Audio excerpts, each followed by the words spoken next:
그의 이름은 준호였다. 조용했고 말수가 적었으며 눈을 잘 마주치지 못하는 아이였다. 그런 성격은 학교에서 쉽게 표적이 되었다. 처음에는 장난처럼 시작된 놀림이 어느 순간부터 이유 없는 폭력으로 바뀌었다. 매일 등굣길마다 뒤에서 바지에 흙이 묻었고 책상 위에는 누군가 그려놓은 낙서가 남았다.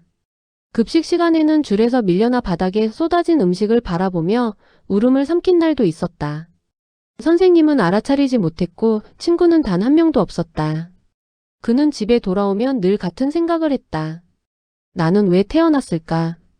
자신을 이해해줄 사람도 감싸줄 어른도 없었다. 그저 혼자 버티는 것밖에 할 수 있는 게 없었다.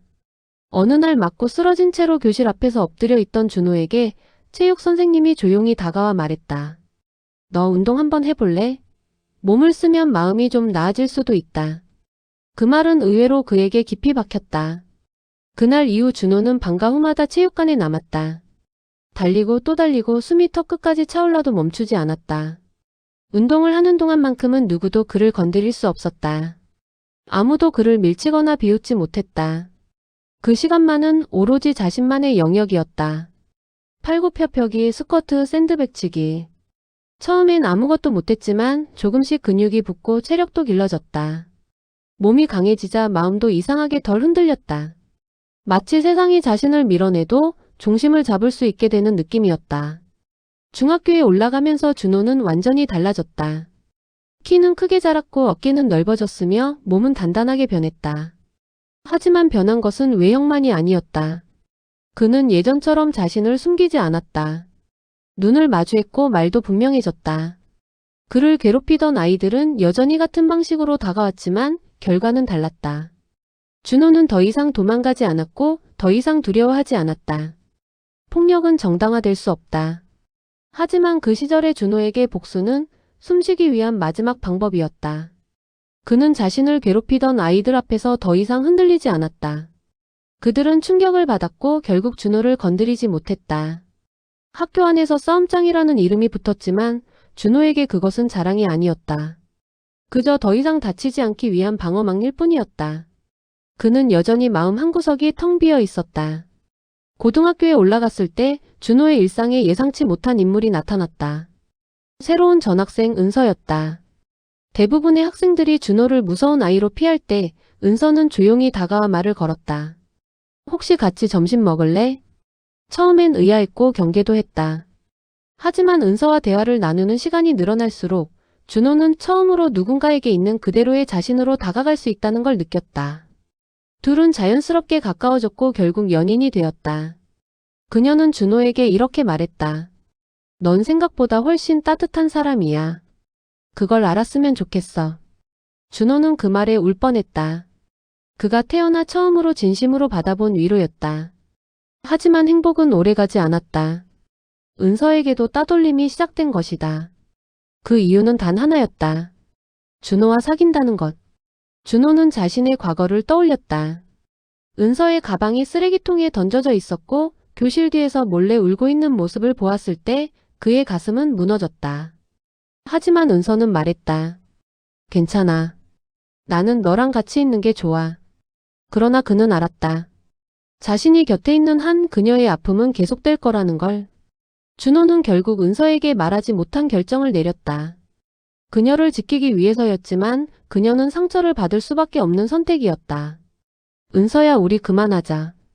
은서는 울며 이유를 물었고 준호는 끝내 대답하지 못했다. 그녀가 떠난 뒤 준호는 주저앉아 숨도 쉬지 못할 만큼 흔들렸다. 그녀를 사랑했지만 자기 때문에 울게 만들고 싶지 않았다. 하지만 그 선택은 준호를 더욱 외롭게 만들었다. 은서와의 이별 후 준호는 모든 것을 잃었다고 느꼈다. 학교에서도 집에서도 어디에서도 자신의 존재 가치를 찾지 못했다. 어느 비 오는 날 밤 준호는 난간 위에 섰다. 아래로 보이는 도시는 흐릿했고 빗물은 마치 마지막 인사를 하는 듯 온몸을 적셨다. 그때 휴대폰이 울렸다. 화면에는 익숙한 이름이 떴다. 은서였다. 다시 울리지 않을 거라 생각했던 번호였다. 준호는 떨리는 손으로 전화를 받았다. 준호야, 너 거기 있지? 나 너한테 할 말이 있어. 미워하는 줄 알았는데 아니야. 난 내가 살아있길 바래. 그 말은 준호의 마지막 끈을 붙잡아 주었다. 그는 난간에서 내려왔고 처음으로 크게 울었다. 은서는 조용히 말했다. 내가 사라지면 나는 평생 행복할 수 없어. 그날 이후 준호는 살아야 한다고 생각했다. 그녀를 위해서가 아니라 처음으로 자기 자신을 위해. 고등학교를 졸업한 준호는 세상을 향해 다시 걸어갔다. 그는 운동을 계속했고 최대에 진학해 더 큰 목표를 세웠다.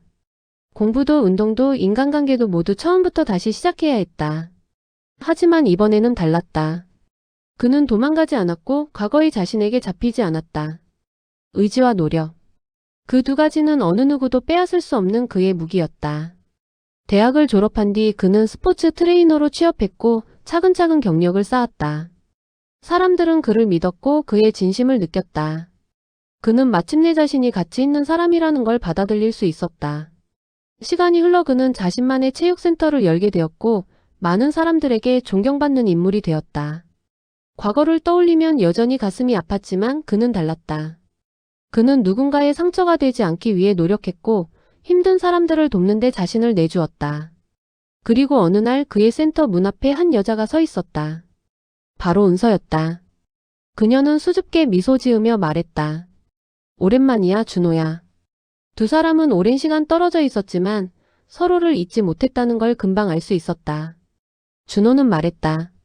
그때 널 지키고 싶어서 떠났어. 하지만 이제는 함께 걸어가고 싶어. 은서는 눈물을 닦으며 고개를 끄덕였다. 이제는 너도 나도 서로에게 상처가 아니라 힘이 될 수 있을 것 같아. 그들은 천천히 다시 관계를 쌓아갔다. 과거의 아픔이 사라진 건 아니지만 함께라면 더 이상 두렵지 않았다. 어린 시절 왕따였던 소년. 복수로 자신을 지키려 했던 청소년. 사랑 때문에 무너졌던 청년. 그리고 다시 사랑으로 살아난 어른. 준호는 이제 알고 있다. 상처는 사람을 망가뜨리기도 하지만 결국 사람을 강하게 만들기도 한다는 사실을. 누구에게나 두 번째 삶이 필요하다. 누군가의 손길이 단 한마디의 위로가, 그리고 무엇보다 스스로 살아가겠다는 용기가. 이 이야기는 특별한 영웅의 이야기가 아니다. 평범한 사람도 충분히 다시 일어설 수 있다는 가장 인간적인 희망의 기록이다.